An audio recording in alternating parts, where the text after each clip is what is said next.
Bonjour à tous, merci à vous d'être présents aujourd'hui. Merci à l'Institut des acteurs pour cette invitation. L'objectif aujourd'hui sera de vous présenter l'un des sujets sur lesquels j'ai travaillé durant mon stage de fin d'études et qui a fait l'objet de la rédaction d'un mémoire qui traite de la problématique de détection d'anomalies via l'apprentissage non supervisé. Alors, n'hésitez pas à poser vos questions sur le chat et pour des raisons de fluidité, j'essaierai d'y répondre au final à la fin de la présentation. Alors, pour arriver à présenter ce sujet-là, nous allons commencer par présenter les contextes et les motivations de l'étude. Ensuite, nous aurons un mot sur les données étudiées qui sont quand même le cœur de ce projet. Ensuite, nous allons décrire l'outil que nous avons développé. Et nous allons terminer par une application à la problématique de détection des fraudes. Sans plus tarder, nous allons rentrer dans le vif du sujet. La garantie sur laquelle on a travaillé durant ce projet-là est l'arrêt de travail, qui, comme vous le savez, est une garantie qui prévoit le versement d'une indemnité journalière en complément de celle versée par la sécurité sociale. Le but étant de pouvoir garantir un certain niveau de vie à l'assuré qui rentre en arrêt de travail. Je tiens à préciser une petite parenthèse, c'est que certes, dans le cadre de ce projet, nous avons travaillé sur l'arrêt de travail, mais ce type en tout cas, l'outil développé peut être généralisable à d'autres types de garanties. Peut-être que les analyses et les interprétations seraient différentes, mais en tout cas, la structure en elle-même sera la même. Alors, dans ce graphique qui est présenté ici, les chiffres proviennent du rapport de la Cour des comptes sur la sécurité sociale. Et ce qu'on peut remarquer, c'est que l'arrêt de travail est marqué par ce qu'on appelle en effet volume. En effet, le nombre de déclarations d'arrêt de travail est en forte évolution. Et aussi, ce qu'on peut remarquer, c'est que la proportion d'arrêts de courte durée est en baisse. En combinant ces deux effets-là, on arrive à une inflation au niveau du coût des indemnités journalières au global. Ces chiffres-là, qui sont certes de la sécurité sociale, sont aussi représentatifs du portefeuille étudié. Une meilleure maîtrise du risque en arrêt de travail est donc primordiale. Alors, dans ce cas de figure-là, plusieurs axes peuvent être utilisés. On peut penser à travailler sur les tables. On peut penser aussi à la souscription, par exemple, au niveau du choix des contrats ou au niveau de, par exemple, faire évoluer nos primes, etc., avec les risques que ça encourt. Nous, dans le cadre de ce projet, nous avons décidé de travailler sur les données. Pourquoi? Pour contextualiser, les données, les provisions mathématiques étaient calculées à partir de données qui provenaient des systèmes de gestion. Sauf qu'aucun contrôle de cohérence n'était effectué sur ces données-là parce qu'elles sont supposées de qualité. Sauf que des travaux interinventaires ont montré des incohérences sur ces données. On peut penser à des doublons, des dossiers qui sont toujours provisionnés alors que ceux-ci sont fermés en prestation ou des tardifs. D'où le fait d'avoir choisi ce taxe-là pour maîtriser notre risque en arrêt de travail. Alors, un mot sur les données. La qualité des données est un élément essentiel du pilotage d'une entreprise. En effet, la donnée est quand même la matière première de toute étude statistique. Tout écart matériel sur ces données-là peut aboutir à des résultats et des analyses, et tout ce qui est décision après, qui semblent absurdes par rapport à la problématique étudiée. C'est pour ça d'ailleurs que les exigences en la matière sont rappelées à la 82 de la directive T2, ils sont rappelés à plusieurs textes de différents niveaux.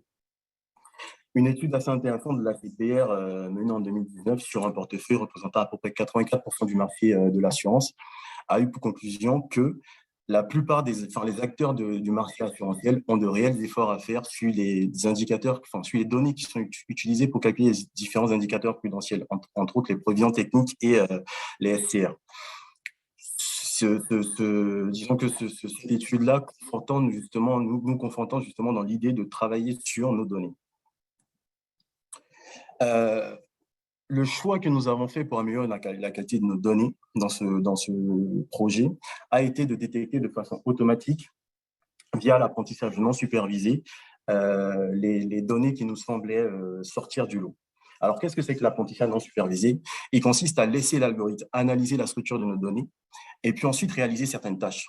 Par exemple, la classification qui est réalisée de façon à regrouper nos données selon un degré de similitude, donc d'avoir une certaine homogénéité intraclasse et une hétérogénéité interclasse. L'avantage principal de l'apprentissage non supervisé, c'est qu'il ne nécessite pas d'étiqueter nos données, c'est-à-dire qu'on n'aura pas besoin de prendre nos données et de dire ce que c'est qu'une fraude, un doublon, etc. Non, on laisse l'algorithme analyser, balayer notre base de données sans avoir d'a priori, et puis ensuite, on pourra mettre en évidence tout ce qui nous semble sortir du lot. C'était ça l'idée. Un mot sur les données, qui sont quand même le cœur de ce projet-là. Les données ont été sélectionnées par exercice de survenance, le but étant de pouvoir éviter les troncatures à gauche. Et par souci d'avoir une profondeur d'historique assez conséquente, nous avons choisi les données en 2012 et 2019. Pardon. Et sur cette base-là, nous avons à peu près 42 000 déclarations d'arrêt de travail, dont 48 variables qui sont variables explicatives qui nous permettent entre autres de pouvoir décrire ce que c'est, enfin, décrire un individu en arrêt de travail. L'algorithme que nous avons utilisé dans ce projet-là pour mettre en évidence les observations anormales, c'est l'isolation forest. Cet algorithme-là a la particularité de mettre directement en évidence toutes les observations dont les caractéristiques sont assez éloignées des autres. Alors, comment cela se fait? Ici, représentant en 2 dimensions, donc 2 variables explicatives, la façon dont l'algorithme travaille. Il consiste en quoi? En premier lieu, au choix d'une variable explicative, donc X ou Y, et puis ensuite, une fois qu'on a choisi cette variable, on va choisir une valeur de partition qui est comprise entre les 2 optimums prises par les observations sur cette variable explicative-là. Donc, en raisonnant de façon itérative ainsi par le choix d'une variable aléatoire, puis le choix d'une valeur de partition, on est capable d'isoler peu à peu les observations dans notre jeu de données. Alors, ces différentes partitions-là, ces découpages-là sont inspirés des forêts aléatoires. En effet, le trait qui est là, tout simplement, c'est comme si on réalisait un EX supérieur à 11, par exemple, un split entre ces observations-là, et ainsi de suite, on pourra isoler nos observations peu à peu. Ce qui saute aux yeux en regardant ces 2 graphiques, c'est que les observations anormales sont beaucoup plus facilement isolables que les observations dans notre jeu de données. En effet, le nombre de découpages nécessaires pour isoler une observation, l'observation rouge, sont moindres que celui qu'il faudrait pour isoler l'observation bleue, par exemple, ici. Alors, d'ailleurs, c'est le critère qui permettrait justement, via l'isolation forest, de pouvoir détecter si une observation est anormale ou pas. Alors, je vous l'accorde, il est très peu probable, mais il est possible d'isoler l'observation bleue avant l'observation rouge. D'où l'intérêt de ça, c'est de réaliser plutôt un ensemble d'arbres d'isolation, d'où le nom d'isolation forest, et ensuite de considérer comme le nombre de partitions nécessaires pour isoler une observation X, la moyenne des partitions qu'il était nécessaire sur les différents arbres construits. Alors, dans la pratique, comment cela marche? Il y a 2 étapes dans l'algorithme. Il y a l'étape d'apprentissage, qui consiste à construire tout simplement notre forêt d'arbres d'isolation, comme on l'a présenté précédemment. Et ensuite, il y a une étape dite de prédiction dans laquelle on va calculer les scores d'anomalie pour nos observations. Donc ici, c'est le score d'anomalie pour l'observation X sur les N différents arbres. Et ce qu'on peut remarquer ici, c'est que E de H de X, enfin, ce qu'on peut remarquer, E de H de X ici, qu'est-ce que c'est? C'est tout simplement la moyenne des partitions nécessaires pour isoler l'observation X dans notre jeu de données. N est censé approximer la moyenne des découpages nécessaires pour isoler une observation quelconque dans notre jeu de données. En d'autres termes, lorsque E de H de X est nettement inférieur à C de N, donc lorsqu'on est en présence d'une observation anormale, le score d'anomalie tend plutôt vers 1. Alors, une fois qu'on a réalisé cette étape de prédiction, il y a d'usage d'utiliser ce qu'on appelle un avis d'expert, de dire, par exemple, dans notre jeu de données, on a 10% de nos observations qui sont anormales. Donc, ensuite, on prend par exemple le quantile à 90% des scores d'anomalie, et puis on se dit que lorsqu'on est au-dessus, c'est une observation anormale, et lorsqu'on est au-dessous, c'est une observation normale. Dans la spécificité de ce moment, nous n'avons pas décidé de réagir comme cela. Pourquoi? Parce qu'en fait, le simple fait de faire ça, c'est être en contradiction avec la vision non supervisée, parce qu'on suppose qu'on a un a priori sur les données, parce qu'on suppose qu'on a 10% de taux de contamination, pour parler dans le terme de l'isolation forest. Nous avons décidé de travailler autrement. L'idée est de se rappeler qu'une observation anormale, elle a un score d'anomalie plus élevé que les autres, première chose, et en plus de ça, elle est rare. Donc, ce qu'on a fait dans le cadre de ce projet, c'est de tracer l'histogramme des scores d'anomalie, et puis ensuite de considérer comme, de se rappeler des 2 choses, c'est que l'observation anormale est rare et a un score d'anomalie élevé. Donc, en gros, en observant l'histogramme des scores d'anomalie, on a décidé nous-mêmes d'une valeur. Pour faire simple, c'est plutôt, on va dire, la partie droite de notre histogramme qui nous a permis justement de classifier nos observations et de faire ce choix-là. Alors, via ce critère-là, nous avons isolé à peu près 200 observations dans notre jeu de données. Et dans ce tableau est présenté les modalités majoritaires en fonction de la variable observée sur différentes données observées, différentes bases de données. Alors, ce qu'on peut regarder par une analyse univariée, c'est que l'algorithme semble avoir sélectionné les arrêts de longue durée. ce n'est pas si parlant que ça, dans le sens où, en réalité, ces arrêts-là, c'était ce qui était rare justement dans notre jeu de données. Du coup, l'idée qu'on a eue, c'est plutôt de faire une analyse univariée qui nous permettrait de, multivariée, pardon, qui nous permettrait d'établir ce que c'est qu'un portrait robot de l'atypisme. Pour vous donner un exemple, ça serait des arrêts de travail de longue durée sur les mois estivaux par des personnes de moins de 30 ans pour motif de maladie, par exemple. Et en réalisant, enfin, en faisant cette analyse du multivariant, on a été capable d'établir plusieurs portraits robots de l'atypisme. Le problème, c'est qu'une fois réalisés ces portraits robots, la question est de se poser comment justifier la pertinence de ce qu'on vient de réaliser dans l'apprentissage non supervisé.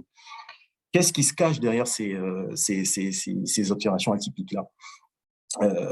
La réponse à ce genre de questions-là nécessitait un apport d'autres services, notamment les services de data ou de gestionnaire de sinistres. Malheureusement, dans le cadre de ce projet, nous n'avons pas pu bénéficier de cette expertise-là parce que pour vous contextualiser, l'étude s'est déroulée plutôt fin décembre et mon stage s'est terminé en début mars, donc c'était un peu compliqué à cette époque-là. Du coup, la question qu'on s'est posée dans le service, c'est de se dire, mais quel type de données anormales, en fait, en réalité, est préjudiciable pour nous? Et on a pensé aux fraudes. En effet, une fraude est une observation qu'on pourrait qualifier de normale. Malheureusement, encore une fois, nous n'avons pas pu bénéficier de la base de fraude en arrêt de travail. Du coup, l'idée qu'on a eue, c'est d'appliquer notre outil, une problématique connexe, à savoir la détection de fraude sur les cartes de crédit. Et on s'est dit que si on arrivait à faire un lien, en tout cas si notre algorithme arrivait à détecter des fraudes, les différentes réalisations que nous avons réalisées ici ne seraient pas absurdes. Un mot sur la fraude. Alors, la fraude est définie par l'ALPHA, qui est l'association de lutte contre la fraude en assurance, comme un acte intentionnel réalisé par une personne, morale ou physique, afin d'obtenir indûment un profit d'un contrat d'assurance. Alors, vous l'aurez compris, la fraude est un phénomène qui est quand même complexe parce que pour la détecter, pour la traiter, il faut non seulement la détecter et ensuite prouver la mauvaise foi de l'assuré. Car il n'y a pas de fraude lorsque l'assuré agit il s'agit d'une erreur, tout simplement que l'assuré agit dans la croyance légitime de ne pas réaliser d'irrégularité. L'AFA a réussi à quantifier à un demi-milliard de fraudes identifiées uniquement sur les yards, ce qui en fait un phénomène qui est assez, qui est vraiment important et qu'il faut prendre en compte. Et un sondage assez intéressant du CSA a montré qu'en fait, plus d'un Français sur 10 admettent avoir déjà effectué une fraude à l'assurance et 30% de l'envisage, ce qui prouve encore que ce phénomène-là est vraiment à prendre réellement en compte au niveau du marché assurantiel. Alors, ces fraudes-là engendrent bien évidemment de réelles pertes pour l'assureur. Elles ont plusieurs aspects.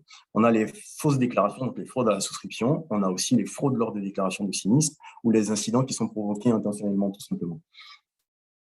Alors, la base de données que nous avons étudiée contient à peu près 285 000 observations, donc des transactions qui sont réalisées par des détenteurs de cartes de crédit européennes en septembre 2013 sur 2 jours. On est en présence d'un jeu de données déséquilibré en ce sens où seulement 492 de nos observations étaient des cas de fraude avérés. Cette notion de jeu de données déséquilibré aura son sens dans la suite de la présentation. Alors, les critères d'évaluation. Plusieurs critères ont été observés. Nous avons entre autres l'accuracy, qui est le taux de succès global, qui est présenté ici. Nous avons le taux de vrai positif au recall, dont le but est de minimiser le taux de faux négatif, parce qu'on veut que ces valeurs soient la plus grande possible. On a la précision, dont le but est de minimiser le taux de faux positif. Mais ces deux valeurs-là, regardées une à une, peuvent induire en erreur, notamment dans le cadre de données déséquilibrées. En effet, lorsqu'on est en présence de jeux de données déséquilibrés, pourquoi ça peut être handicapant? Parce qu'il faut savoir que la plupart des algorithmes sont construits de manière à maximiser l'accuracy. Or, lorsqu'on est dans un cas de figure de données déséquilibrées, la façon la plus simple de maximiser notre accuracy est tout simplement de prédire majoritairement l'observation qui est majoritairement l'observation qui est justement majoritaire dans le jeu de données. Du coup, dans cette figure-là, par exemple, si on a dans notre jeu de données la classe majoritaire, c'est la classe 0, on aurait donc tendance à prédire la classe 0. Donc, on aura un taux de faux positif qui est plutôt faible. Donc, on aurait une précision assez importante, mais du coup, notre recall serait très mauvais. D'où l'intérêt d'avoir une autre métrique qui est le score F1, qui est une moyenne harmonique entre ces deux critères-là. Mais il ne faut pas non plus jeter dans le revers de la main ces deux critères-là, d'une, parce qu'ils sont beaucoup plus facilement interprétables que le score F1, et de deux, parce que en fonction de la problématique étudiée, on ne va pas leur accorder la même importance. En effet, imaginons un cas de figure où on essaie de déterminer en fonction de certaines caractéristiques si un individu atteint de la COVID-19 ou pas. Il est bien évident que dans ce cas de figure, on va accorder beaucoup plus d'importance à un recall. Donc, certes, un modèle qui aura tendance à minimiser le taux de faux négatifs, donc de personnes qu'on va déclarer non atteintes de la Covid et qu'on va relâcher dans la nature avec les impacts que ça aurait, même si ce modèle-là, disons, a peut-être moins bonne précision, donc qui a tendance à un peu trop prédire de faux positifs d'individus, certes, qu'on va déclarer atteints de la Covid alors qu'elles ne le sont pas, mais c'est quand même des personnes qu'on va mettre dans un cadre médicalisé, qu'on va suivre, etc. Donc, ces critères-là sont quand même à garder dans une réflexion en data science. Alors, pour respecter la logique de l'apprentissage non supervisé, nous avons appliqué l'entièreté de notre jeu de données à notre algorithme. Et on lui a demandé justement d'ensuite faire les analyses et nous ressortir des résultats par rapport à l'analyse qu'il aura faite de l'entièreté du jeu de données. Là, on a des résultats assez intéressants. Et que ce qu'on peut remarquer, c'est que l'algorithme arrive à identifier comme tel 99% des transactions non frauduleuses. Donc, il arrive à détecter quand même 99% comme tel des transactions normales. Ensuite, on peut remarquer qu'ici, on a un nombre de faux positifs qui est quand même élevé. Et là, il faut prendre du recul en data science sur les résultats qu'on voit.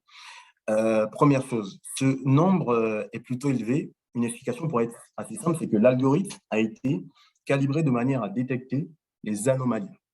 Or, toute fraude est une anomalie, mais toute anomalie n'est pas forcément une fraude. Par exemple, ici, ça pourrait être des transactions qui sont un retrait à un distributeur de plus de 500 € à une heure telle que 4 heures du matin. C'est une anomalie, mais ce n'est pas forcément une fraude.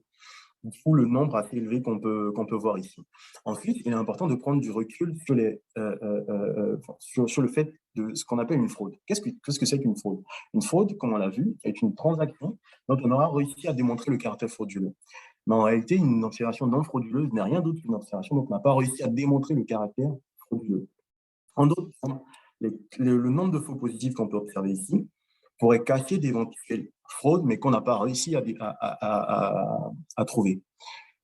À condition, bien sûr, que l'algorithme soit plutôt doué dans sa quête de détection de fraude. Et c'est ce qu'on peut voir ici au travail du recall, qui est de 35%. En d'autres termes, l'algorithme, le moins de paramétrage préalable, dans sa quête de détection d'observations anormales, arrive à mettre en évidence 35% des transactions frauduleuses du jeu de données, ce qui est un résultat qui est très encourageant, établissant entre parenthèses le lien entre fraude et anomalie par rapport à la première base de données qui a été étudiée. Alors, étant en présence de données étiquetées, et dans le but d'élargir le spectre de l'étude, nous avons utilisé certains algorithmes d'apprentissage supervisé. Les algorithmes choisis dans ce slide-là sont les algorithmes qu'on appelle les ensemble learning. Donc, c'est des algorithmes qui respectent la théorie du wisdom of one, la sagesse de la foule, qui veut dire qu'une foule d'individus est mieux à même capable de résoudre un problème qu'un seul expert sur le dit sujet. D'ailleurs, Aristote disait dans son ouvrage La politique que la majorité dont chacun des membres pris à part n'est pas un homme remarquable, reste quand même au-dessus des hommes supérieurs.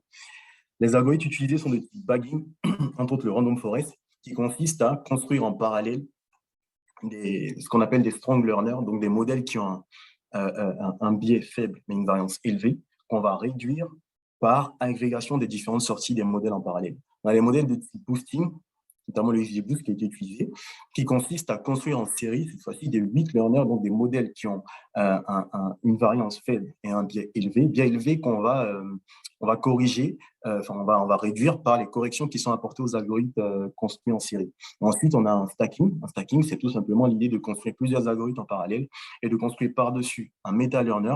Donc, c'est un algorithme qui pourra dire, en gros, quel est le modèle qui a raison ou tort. Alors, nous avons aussi étudié des algorithmes de type deep learning, entre autres l'auto-encodeur. Un autoencodeur, c'est quoi? C'est un réseau de neurones dont l'objectif est de reproduire les données qu'on lui a fournies en entrée. Il est constitué de trois grandes parties. Une partie dite encoding, qui consiste à compresser notre jeu de données. Ensuite, il y en a une partie qui est là, qui est l'espace latent. C'est la représentation de notre jeu de données en vision réduite. Je peux revenir sur ces notions d'espace latent parce que ce n'est pas forcément évident à comprendre. Ensuite, on a une troisième partie qui est la partie decoding qui permet de reproduire à partir de l'espace réduit notre donnée de départ. Vous l'aurez compris, l'objectif de l'apprentissage de cet algorithme-là est donc de construire les fonctions f et v qui permettent de minimiser l'écart entre x et f rond g de x. Cet écart-là, on appelle l'erreur de reconstruction. Plusieurs applications de cet algorithme existent. On peut penser au déroutage des données. En effet, la phase de réduction des données nous permet d'éliminer l'information superflue, donc d'éliminer les bruits. Dans le cadre de la détection d'anomalies ou de fraude, il y a deux visions. Il y a la vision supervisée. Dans la vision supervisée, qu'est-ce qu'on va faire? On va fournir à l'algorithme uniquement des observations de type normal.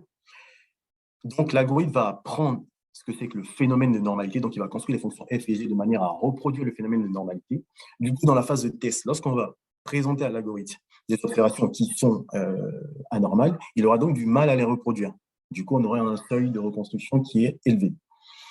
Dans le cas de la vision non supervisée, ce qu'on va faire, c'est de fournir, vu qu'on n'a pas de split entre une observation anormale ou pas, on va fournir à notre jeu de données, à notre algorithme, l'entièreté du jeu de données. Et puis, en fait, l'algorithme, il faut se rappeler que les observations anormales sont rares dans un jeu de données. Du coup, l'algorithme, dans sa quête de reproduction globale du jeu de données, tout en minimisant l'erreur globale, va donc tout simplement produire le phénomène de normalité. Et dans ce cas de figure-là, les observations qu'il aura du mal à reproduire donc, seront celles qui seront topées comme anormales. Alors, en pratique, comment cela marche? Ce qu'on fait, c'est que dans la couche d'entrée, comme dans les couches de sortie d'ailleurs, parce qu'il y a une symétrie, on va fournir à l'algorithme, la première couche de notre réseau de neurones, un nombre de neurones égal au nombre de variables explicatives. Et puis ensuite, dans les couches intermédiaires, on va réduire ce nombre de réseaux de neurones-là. Et du coup, l'algorithme va donc réduire on va dire, se débarrasser des informations superflues, ensuite d'essayer de les reproduire. Et ensuite, après cela, on aura donc des erreurs de reconstruction. Et vous l'aurez compris, tout comme dans l'isolation forest, ce qu'on va faire avec ces erreurs de reconstruction-là, c'est qu'on va construire encore une fois un histogramme, et puis on va, après cet histogramme-là, choisir une valeur de partition pour dire, au-dessus de cette valeur, on est en présence d'une observation anormale, et en dessous, on est plutôt en présence d'une observation normale. Alors, une fois réalisé cela, donc bien sûr, on fait une base learning et une base de test, et puis ensuite, on teste nos différents algorithmes. Et ce qu'on peut remarquer ici, c'est qu'en termes de précision, le random forest et le stacking sont plutôt les algorithmes qui semblent le mieux performer. En termes de recall, cette fois-ci, les algorithmes les plus intéressants sont plutôt l'auto-encodeur et le random forest. Et au score F1, bien sûr, c'est finalement le random forest qui semble être l'algorithme le plus performant. Mais encore une fois, il faut toujours prendre du recul sur ce qu'on voit. L'auto-encodeur a des résultats assez contrastés. Plusieurs raisons peuvent expliquer cela. On peut penser au fait que tout simplement, l'auto-encodeur, dans sa phase de construction, a quand même une phase de réduction des données. Imaginons un cas de figure où les données sont assez indépendantes. Quand je parle de données, je parle des explicatif. Si elles sont assez indépendantes, ce qui va se passer, tout simplement, la phase de réduction va nous permettre de perdre de l'information plutôt que d'éliminer l'information superflue. Donc, il est très difficile, dans un jeu avec des variables explicatives très dépendantes, de réduire notre jeu de données. Faites attention. Et du coup, ce qui se passe, forcément, on aura des résultats contrastés vu que la phase de réduction nous fait perdre de l'information. On a aussi une autre explication qui est tout simplement liée au fait du seuil seuil qu'on choisit pour notre erreur de reconstruction pour qualifier d'une observation anormale ou pas. En effet, si on prend un seuil de reconstruction assez haut, on va se retrouver avec peu de faux positifs et donc on aura une très bonne précision. Mais dans ce cas de figure, on aura un très mauvais recall parce que les faux négatifs sont plutôt élevés. Et inversement, si on a un seuil de reconstruction trop bas, on aura l'effet inverse. Et une dernière chose aussi au niveau de l'auto-encodeur, c'est que les algorithmes de type deep learning sont reconnus pour être les plus doués pour reproduire les phénomènes les plus complexes. Par exemple, reproduire le cerveau humain, d'où le nom de réseau de neurones d'ailleurs. Mais ces algorithmes-là, pour qu'ils marchent, ont besoin de beaucoup de données. Par exemple, si tu prends un exemple des réseaux de neurones convolutifs de Yann LeCun qui permettent de reconnaître une image, donc de savoir d'une image si c'est un chien, un chat ou un humain, il faut fournir, ça se compte en millions. Donc, cela peut être une raison des résultats contrastés parce qu'ici, on a fourni à peu près 245 000 observations. Voilà. Ensuite, en revenant sur le Random Forest, qui est notre algorithme qui semble le mieux performant, on remarque qu'on a un recall de 79%. Autrement dit, de façon plus simple, c'est que l'algorithme manque d'identifier 21% des transactions frauduleuses dans le jeu de données. Alors, en regardant de plus près ce pourcentage-là, on a remarqué que certaines de ces observations avaient été détectées par l'auto-encodeur, certaines aussi par l'isolation forest. Du coup, imaginez tout simplement une vision mixte de l'auto-encodé avec le random forest ou du random forest avec l'isolation forest semble avoir un fondement. Parce que,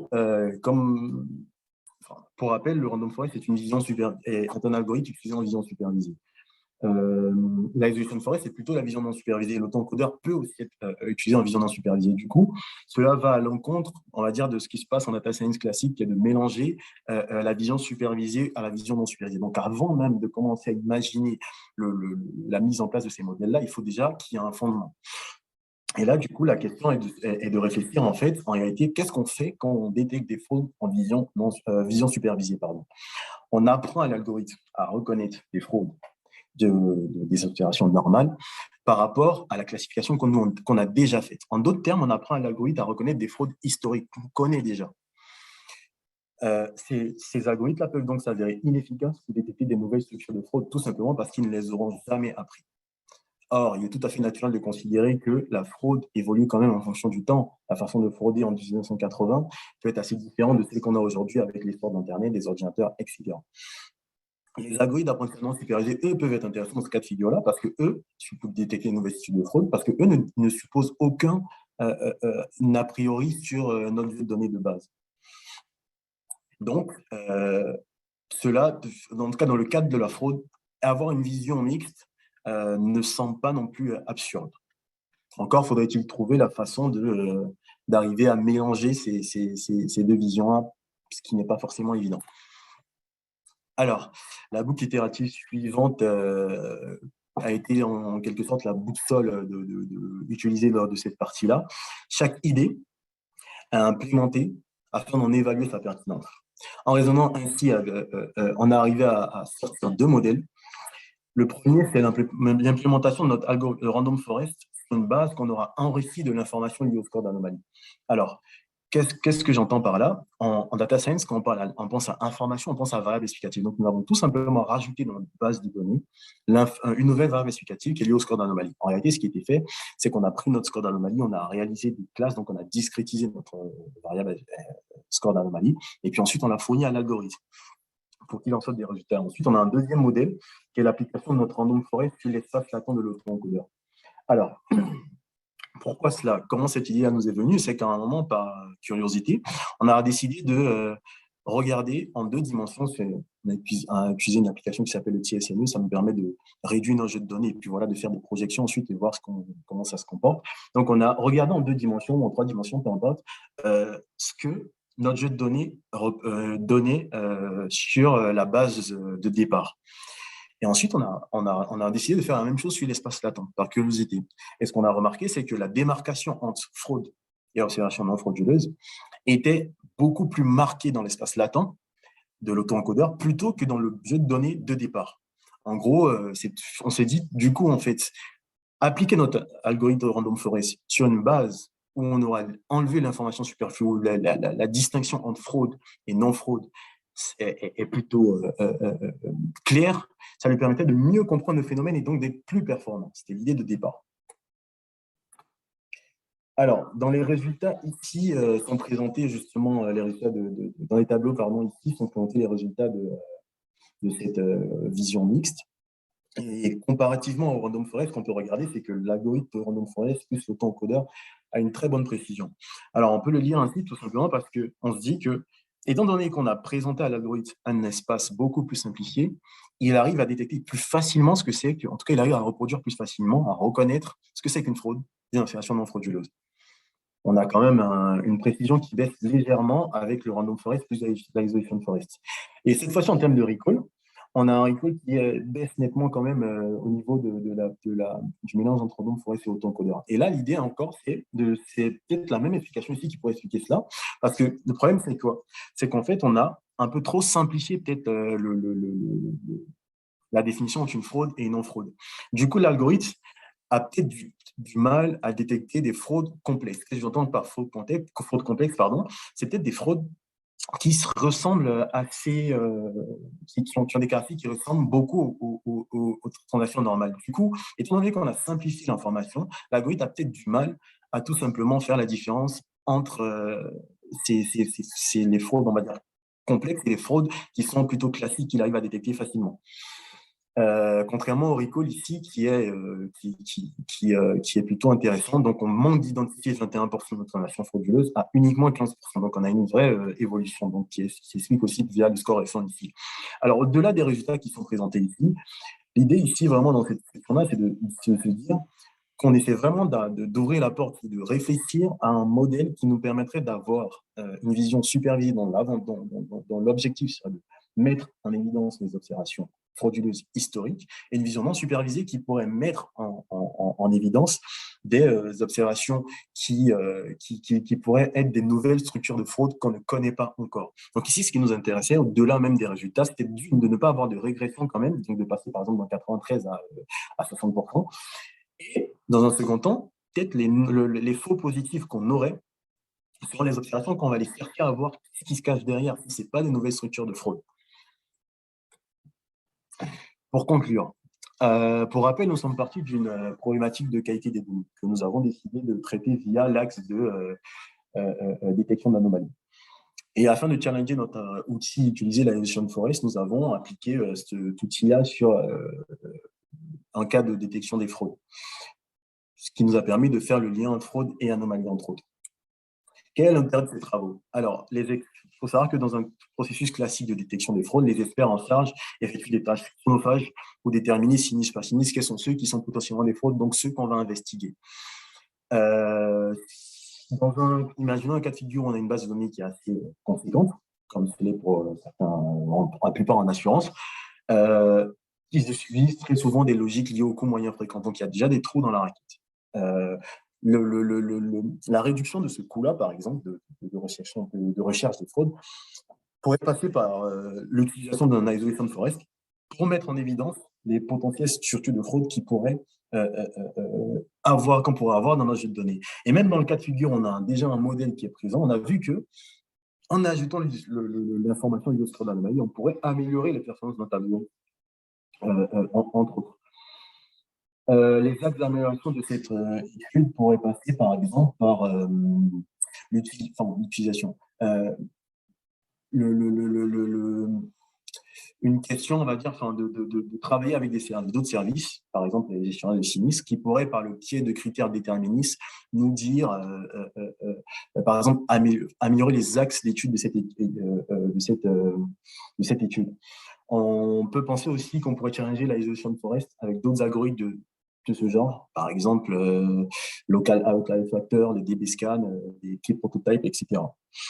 Et dans le cadre précis de l'arrêt de travail, prendre en compte les risques psychosociaux comme variable explicative, c'est quelque chose d'intéressant, d'autant plus dans cette période, on va dire, post-Covid, avec le télétravail, etc. C'est vrai que les risques psychosociaux peuvent être un facteur déterminant de l'arrêt de travail. Pour finir, la data science offre une multitude de possibilités. Les résultats attendus ne sont pas espérés parce que très souvent, on pense que c'est sont liés à la sophistication des méthodes développées. Non. En data science, le plus important, c'est les données. C'est pour ça d'ailleurs qu'une étude réalisée dans le monde de la data science a eu pour conclusion que 80% des data science disent que la partie où ils passent le plus clair de leur temps, c'est la partie qu'on appelle la pre-processing. C'est en gros la partie où on va travailler nos données, en tout cas travailler le moule, pour qu'elles puissent être mieux comprises dans la phase de modélisation, donc avant qu'on utilise notre modèle. Et cette phase-là est très importante parce que si on présente des choses à l'algorithme qui ne sont pas assez claires, et même au niveau des interprétations, si on ne fait pas très attention, on peut se retrouver avec des situations très dangereuses. Je prends pour exemple, et je finirai là-dessus, en janvier 2021, le Premier ministre néerlandais a dû démissionner lui et son gouvernement parce que tout simplement, ils ont créé un algorithme qui était censé détecter des erreurs ou des fraudes dans le cas de demande d'allocation. Sauf que cet algorithme-là avait, dans sa phase de conception, choisi une variable qui est à la nationalité. Donc, il y avait néerlandais ou pas. Et cet algorithme-là avait décidé tout simplement de choisir, enfin, de prendre ça comme un facteur de risque, le fait de ne pas être néerlandais. Donc, très souvent, lorsqu'il voyait un dossier où la personne n'était pas hollandaise, tout simplement, ce qu'il faisait, c'est de rejeter ce dossier-là. Donc, il y a eu des dizaines de milliers pardon, de rejets qui n'étaient pas justifiés. Et je pense qu'ils auraient pu éviter ce cas de figure-là avec les outils qu'on a aujourd'hui en data science. Je pourrais revenir là-dessus dans la phase de questionnement. Et aussi, si vous voulez, d'autres exemples de ce genre-là. Alors, merci de votre attention. Là, je vais essayer de voir en mettant le chat, pour essayer de voir ces questions. Alors, très bonne question d'Aurélien Belay. Oui, en fait, on a utilisé les algorithmes de type SMOT. Donc, pour ceux qui ne savent pas, SMOT, c'est un algorithme qui permet de rééquilibrer nos données. Donc, c'est un algorithme de suréchantillonnage. Oui, on a appliqué SMOT. C'est vrai que je n'en ai pas parlé, mais en réalité, dans la phase d'apprentissage supervisé, donc on a bien eu un rééquilibrage de données via l'algorithme SMOT.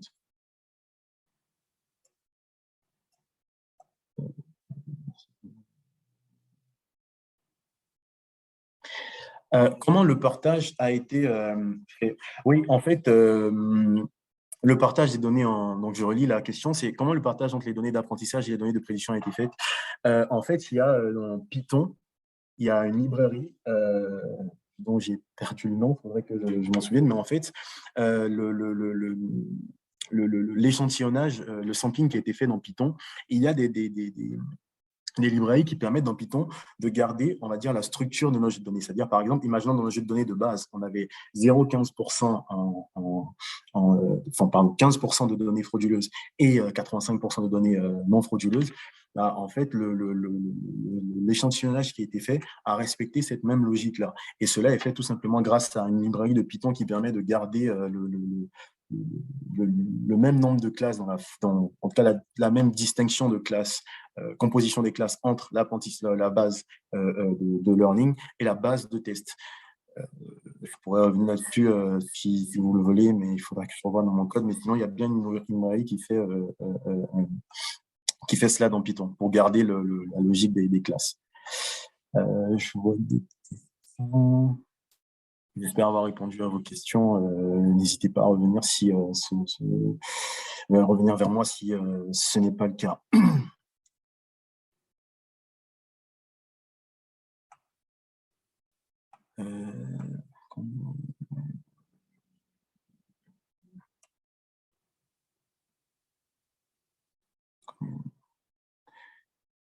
Combien de temps pour mettre à jour nos modèles?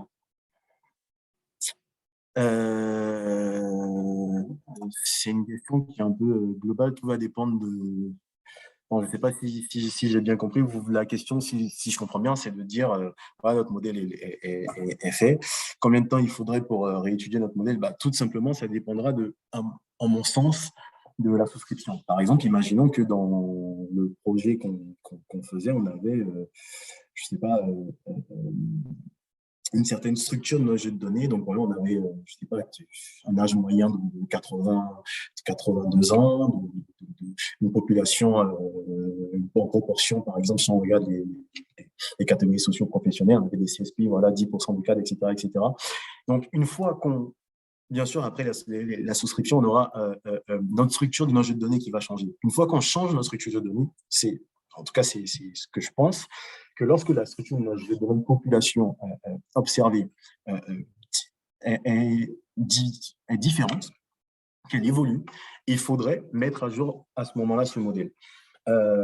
Par exemple, comme je dis, une étape assez simple qui pourrait être faite, c'est tout simplement de prendre un isolation forest, de le mettre sur notre nouveau jeu de données, et puis essayer de voir ce qui ressort. Peut-être qu'on aurait des choses intéressantes à des nouvelles structures de fraude qu'on ne connaît pas, qu'on pourrait retrouver. Mais cela est lié au fait qu'il ne faut pas tout simplement non plus, parce que ça prend du temps, ce n'est pas de tout le temps mettre à jour le modèle. Il peut être mis à jour, je pense, au eu égard de la modification de la composition de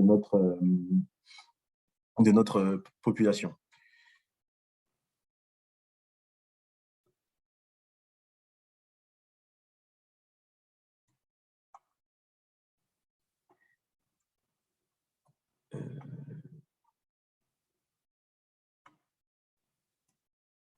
Est-ce qu'il y aurait des applications? Des applications, bah, là, ça en était une quand même, où on a appliqué justement notre algorithme dans le cadre de la détection de fraude bancaire. Je ne sais pas si c'est ce que vous attendiez, mais enfin, l'algorithme, déjà, d'une part, on est parti quand même d'un isolation forest qu'on a utilisé sur notre base d'arrêt de travail. Et étant justement, ne pouvant pas confronter nos résultats, on est parti sur une base de détection de fraude qui existe, qui est disponible chez Kaggle d'ailleurs, et qu'on a retravaillé, et puis on a eu un exemple d'application qui a été fait. Aurélien Belay me repose la question sur l'exemple de la fin, la question n'est-elle pas autour de l'éthique? Il n'y a plus qu'un manque d'analyse des features d'importance. Alors, c'est un peu des deux. Mais c'est vrai que le manque d'analyse des features d'importance, en mon sens, est quand même là, parce que, imaginons dans ce cas de figure-là de l'algorithme qui était censé détecter des fraudes dans le cadre de détection d'erreurs dans les domaines d'alloc. Dans la phase de pre-processing, ils auraient pu retravailler leurs variables, par exemple. Plutôt que de mettre, par exemple, néerlandais ou pas, ils pourraient mettre toutes les nationalités. Ça pourrait être un cas de figure. Un cas de figure, c'est que s'ils voulaient éviter justement ce données-là, ils auraient pu faire une shape value. Une shape value, c'est du machine learning interprétable. Donc voilà, au travers de cela, ça nous permet de voir quelles sont les variables qui sont les plus importantes dans le cadre de la prédiction que notre outil a utilisé. Et au travers de cela, ils auraient pu voir que cette variable-là était une variable importante. Ce qu'il faut voir derrière, c'est vraiment le côté interprétation. Parce que je prends un autre exemple assez intéressant que c'était Amazon. Amazon a voulu faire un modèle qui allait faire du scoring sur les CV. En gros, de dire, par exemple, ce CV-là, il est plus Amazon compatible ou pas. Sauf qu'en fait, quand ils ont créé leur modèle, ils ont pris comme base les anciennes personnes qu'ils avaient qui est chez Amazon, et du coup, ils se sont dit, ah, si les CV qui viennent correspondent aux CV qu'on a déjà chez nous, donc c'est plutôt des personnes qui sont Amazon compatibles. Sauf que ce qui s'est passé derrière, c'est quoi? C'est que l'algorithme avait tendance à sélectionner des hommes et pas des femmes. Et là, du coup, ils se sont posé la question, mais en fait, dans notre algorithme, on n'a pas mis la notion de sexe.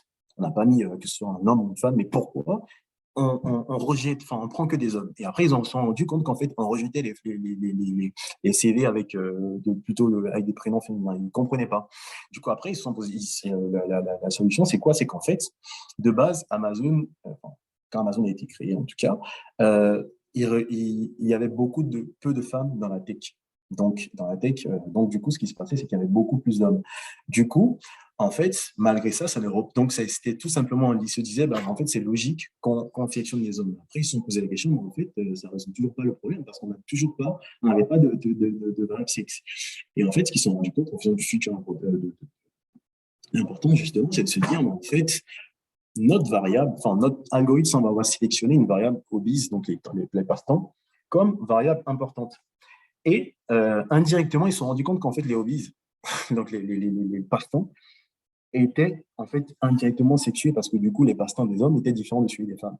Donc du coup, ils se sont rendus compte de cela et ils ont pu justement retravailler leur algorithme, pour qu'ils puissent justement éviter de se trouver dans ce cas de figure-là. J'ai une question de David Sudriz. Quel outil avez-vous utilisé pour vos travaux? C'est Python. C'est Python que je vais utiliser pour mes travaux. Bonjour Aziz, comment a été gérés les hyperparamètres des modèles utilisés? Alors, les hyperparamètres, euh, il y a plusieurs façons de les utiliser. Par exemple, nous, ce qu'on a fait, franchement, tout simplement, c'est jouer avec les hyperparamètres et voir ceux qui font les meilleures performances. Par exemple, un truc qui serait intéressant, c'était de regarder, de scinder notre base, par exemple, en base de validation et de tests. Et puis, ce qu'on regarde, par exemple, c'est que si voilà, notre algorithme fait de meilleures performances avec tel ou tel hyperparamètre, bah, c'est celui-là qu'on va garder. Donc, il y a eu cette phase-là de test. Dans Python, on a des outils qui nous permettent justement de rentrer les chaînes en fait d'hyperparamètres pour de dire par exemple il y a l'hyperparamètre A, B, C, etc. Et puis on demande à l'algorithme de tout tester en même temps. Donc c'est très long à tourner, mais ça permet justement de tester tous les hyperparamètres et ensuite de nous ressortir les hyperparamètres qui font les meilleures performances. C'est ce qui est utilisé dans le cadre de ce projet en question.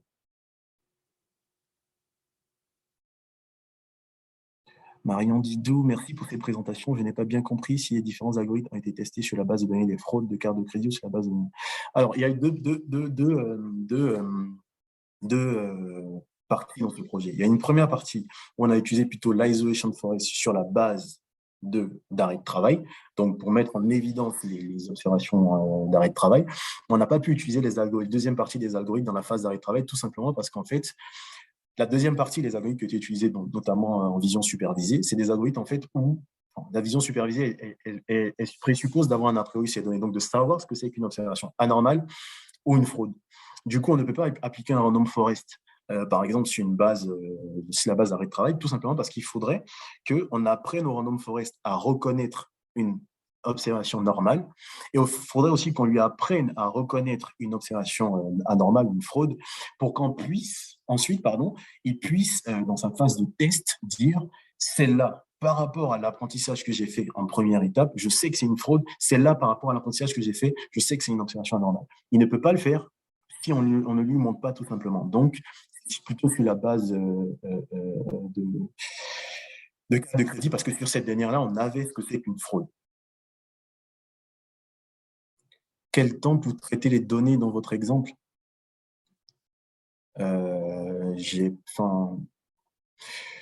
Dans mon exemple, c'est très variable, mais dans mon exemple précis, je dirais on a passé des semaines pour travailler une donnée. Faut les travailler, faut les comprendre, comme je dis, faut les mettre en bonne forme pour qu'on puisse ensuite les présenter à l'outil pour qu'il puisse ne pas nous sortir des choses qui nous semblaient anormales par rapport à la problématique étudiée.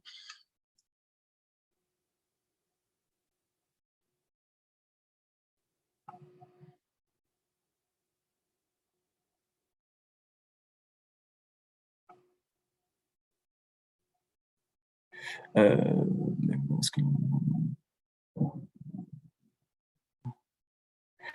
J'ai une question de Jérémy Cojol qui me demande est-ce que l'amélioration des données de base peut consister à rajouter des ratios de différentes variables explicatives? Oui, ça peut être un cas de figure où on peut. Après, je ne sais pas si j'ai bien compris ce que vous voulez. C'est en gros, on appelle ça en data science du future engineering, c'est ça? C'est d'essayer de créer des combinaisons de variables aléatoires par rapport à celles qu'on a. Oui, ça peut être fait. Ça permet de réduire la dimensionnalité, donc d'enlever les informations superflues. Donc, si c'est le cas, oui, le future engineering, c'est quelque chose qu'on peut utiliser. Si c'est bien la question que vous me posez.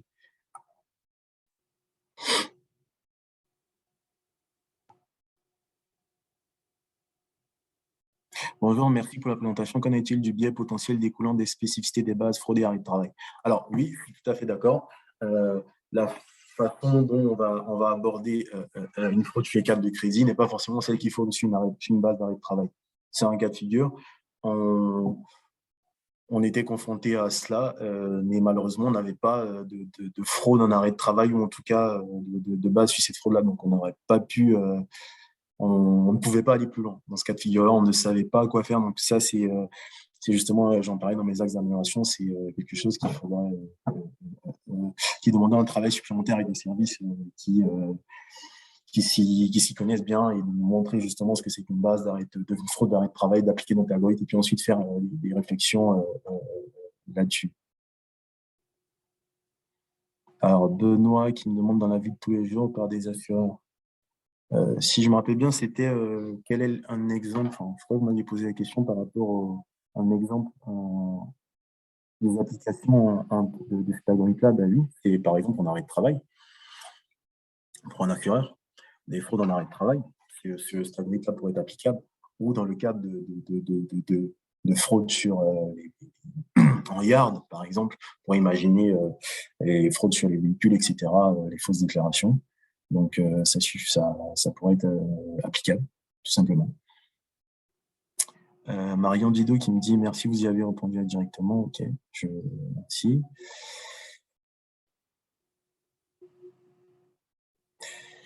Amara Indao me pose la question, est-ce qu'une autre application pourrait être la détection des valeurs extrêmes en lieu et place de la théorie des valeurs extrêmes classiques? Je pense que oui. Honnêtement, c'est d'ailleurs, je pense que c'est un cas d'application d'ailleurs de cet algorithme-là, parce qu'en fait, l'algorithme, son but est de vraiment détecter dans notre jeu de données les observations dont les caractéristiques sont assez éloignées des autres. Donc, dans le cadre de valeurs extrêmes, c'est la définition exacte, c'est que c'est des valeurs qui ont des caractéristiques qui sont tout simplement éloignées des autres. Et comme on peut le voir d'ailleurs dans le graphique que je vous montrais dans mon projet ici, là, par exemple, le point rouge pourrait être considéré comme une valeur extrême. Après, il faudrait voir justement le cadre, parce que c'est vrai que dans le valeur extrême, la façon dont qu'on approche la théorie des valeurs extrêmes est une théorie qui est assez spécifique et il y a c'est vrai qu'il y a une vision, il faut voir si le raisonnement mathématique derrière est correct, mais c'est vrai que ça, c'est une vision très simplifiée de la détection de valeurs extrêmes dans le cadre qu'on peut avoir. Et ça pourrait marcher, en mon sens, oui. Aurélien Belay, bon travail, les présentations très claires, merci. Oui, dans le cas de sinistres graves et attritionnels. Bon, du coup, j'ai réussi à répondre à la question, mais oui, je pense que clairement, ce cas de figure-là pourrait être appliqué, mais il faudrait quand même faire attention à la façon dont on présente l'algorithme, parce qu'il faudrait qu'ils comprennent vraiment ce que c'est qu'un sinistre, on va dire, classique, d'un sinistre attritionnel. Donc, je pense qu'il y aura peut-être un travail à faire sur nos données pour lui faire comprendre ce qu'on recherche, parce que voilà, si on ne lui fait pas comprendre ce qu'on recherche, peut-être qu'il peut mettre en évidence d'autres choses. Ça peut être des fraudes, par exemple, et ce n'est pas forcément ce qu'on voulait. Donc, il faut savoir quel type de variable explicative on va mettre dans notre algorithme pour qu'il puisse vraiment comprendre qu'en gros, ce qu'on recherche, c'est des sinistres attritionnels.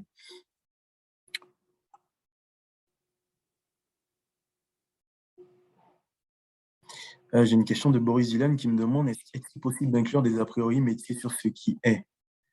Bon, je suppose que est-ce qu'il est. Enfin, oui, je pense que en fait des critères déterministes métiers pourraient rentrer dans notre algorithme. Mais en fait, en réalité, la façon la plus simple de le faire, ce serait par exemple de dire, par exemple, supposons que on sait que tel type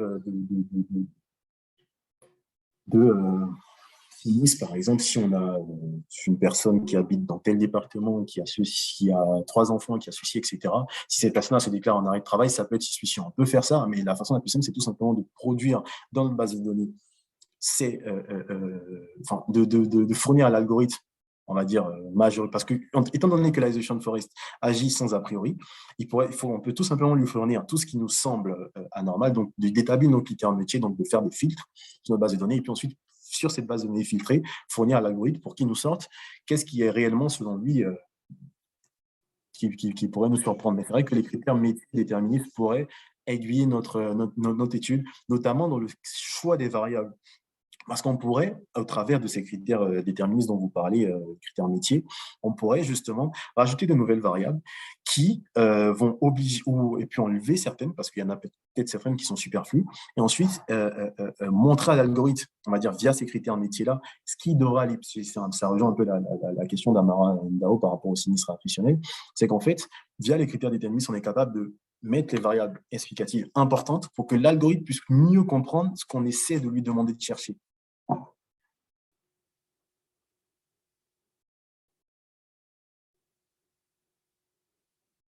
Alors, Julie me pose la question, enfin, c'est pas une question, c'est plutôt une affirmation. C'est aussi peut-être aussi sur les frais de soins de santé, nous pouvons décrire les fraudes que c'est des algorithmes qui peuvent avoir des effets. Oui, en fait, c'est ça. C'est l'algorithme, justement, en fait, de base, il est plutôt là pour mettre en évidence ce qui est anormal.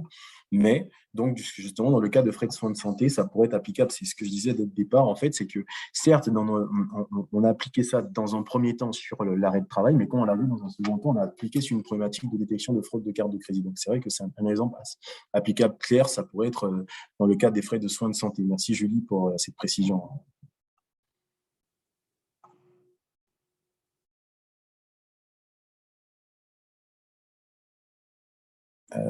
Boris Vian me pose la question, est-ce qu'il est possible de mettre des a priori métiers sur ce qui est possiblement une valeur adhérente?